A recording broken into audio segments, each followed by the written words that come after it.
After months of hype, trash talk, and one of the most surreal matchups boxing has ever seen, Jake Paul vs. Anthony Joshua finally happened. And the aftermath has been just as chaotic as the build-up.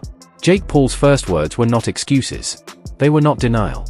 And they were definitely not silence. Assume that wealth would take away your drive for competition. Yeah.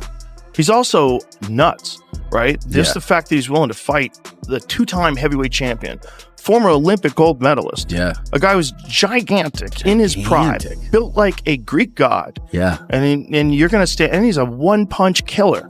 And you're going to stand in front of that guy, and he avoided shots till the 6th round. He just started getting tired. Yeah, his movement in that fight was crazy. It was very good. Yeah. It was very good. He was really keeping him moving around the whole ring, and then you can't afford to get tired. That's the thing is, like, he gets tired in a lot of his fights in the later rounds. You should really sort that out, because if he had a much bigger gas tank, like if he was training with like some of these elite world-class strength and conditioning coaches and just worked on his cardio, he'd be beating way more guys. You think so? Yeah. 100%. But it's like what he's doing is learning how to box, and he's boxing and he's training hard for sure.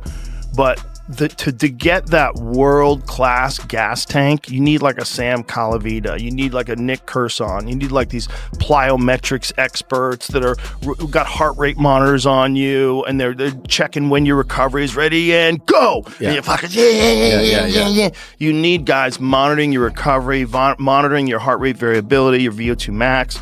I couldn't believe it. I don't know. Maybe he is. Maybe I'm wrong. Maybe he is doing that. But whatever it is. I broke Jake's jaw. His teeth look a bit removed as well. Yeah, his teeth have come out of place. But credit to him, he done well. But I told him what was going to happen.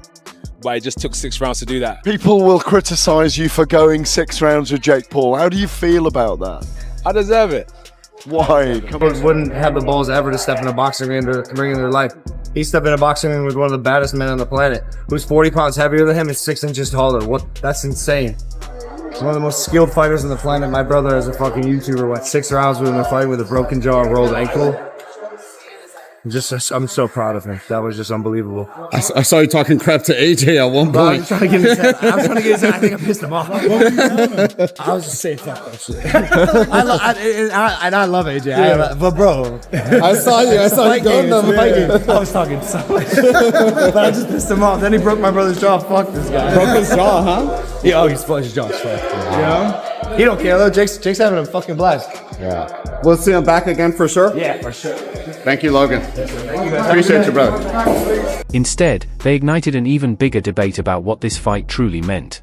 Paul admitted that stepping into the ring with a former heavyweight champion was a serious reality check, but he also made it clear he does not see the fight as a failure.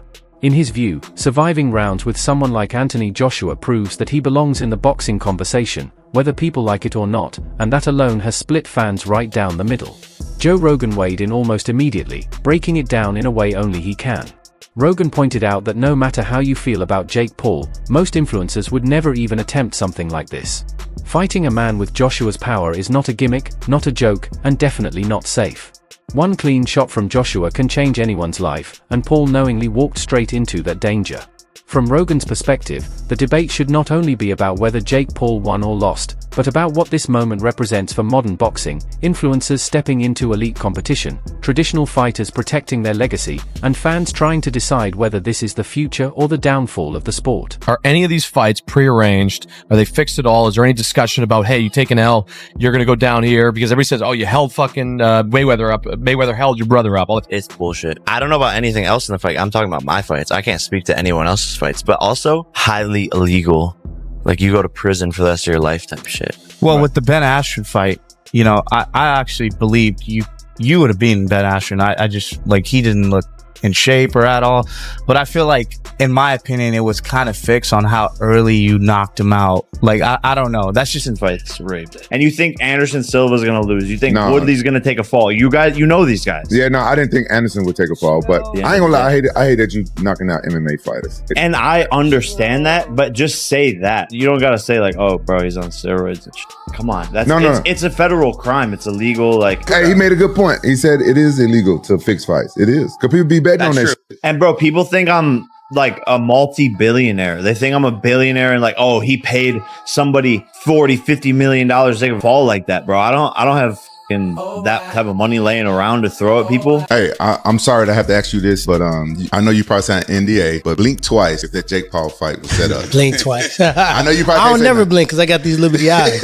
I don't need much air, you know what I mean, to keep them open. A lot of people wonder that, but think about this. If I say, Rampage, I'm going to pay you $2 million, right? That this dude beat you, what you going to do? You're going to feel disrespected, number one. Yeah. Right? That ain't enough money. Yeah. But I got paid in the Jake fights. For me to do that, I got to be willing to walk away for good, and they got to set me up for a while, at least not for life, but something like 20-something million where I can invest it and fall off in the shade, because that's what you would have to do. Would I do something like that? You would have to know me to know I'm too solid of a guy to even have somebody walk to me and ask me. Yeah. What happened to me is what was going to happen to him had he dropped those hands. Before we fought, I said, hey, you can knock me out and I can knock you out. And I'm going. Anthony Joshua, on the other hand, came out of this looking calm, composed, and surgical.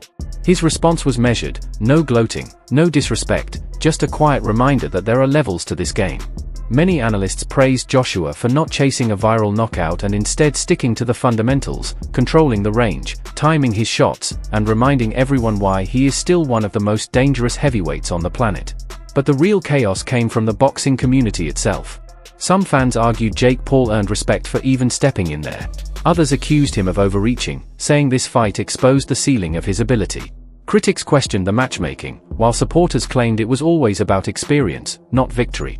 And then came the conspiracy theories, the slow-motion breakdowns, the punch-by-punch analysis, the endless debates about whether Paul was more hurt than he admitted. One thing is clear, nobody walked away from this fight quietly. The chin. I think the answer to that question was proven last night. Bro, you can take a shot. Anthony Joshua hits you with probably his hardest shot that we've seen drop every other single fighter that he's fought. Yeah. And he hit you in the face, and not only did you not get knocked out, you dropped and said, wow. I was like, wow, that was nice. I was on the ground, I was like, that was a good shot. Dude. Did he surprise you with his power? No, to be honest, no. But I mean, he surprised my jaw. It's literally Off your snapped, face, bro. It's literally snapped, dude. When completely snapped. After the fight, you were like, I think like one of my teeth is, and you open your mouth, and I was the first to see it. I went, oh, you broke your jaw, dude. I'm both. I really take my hat off. So I mean, we have to see if it is a broken jaw. Those injuries are very difficult to come back from. But as AJ said, like that last shot would have knocked out a lot of heavyweights. And I know he went down heavy, but you know, he was conscious on the floor.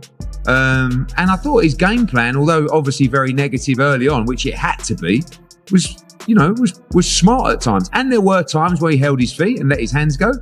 You know, it was a very one-sided fight. It was always going to be a one-sided fight. But you can't give him anything but credit and respect. There's a lot of negative people out there. There's a lot of people who want to criticize people. They're not doing what Jake Paul's done. He just went in with Anthony Joshua and gave it his best shot. Took a lot of punishment and ended the fight eventually on his feet after the stoppage. So, you know, I think he'll have to see physically how that jaw, I don't know the severity of it. It's a very difficult injury to come back from. But he showed he's got ability, and that's what we said. What's next for Jake Paul?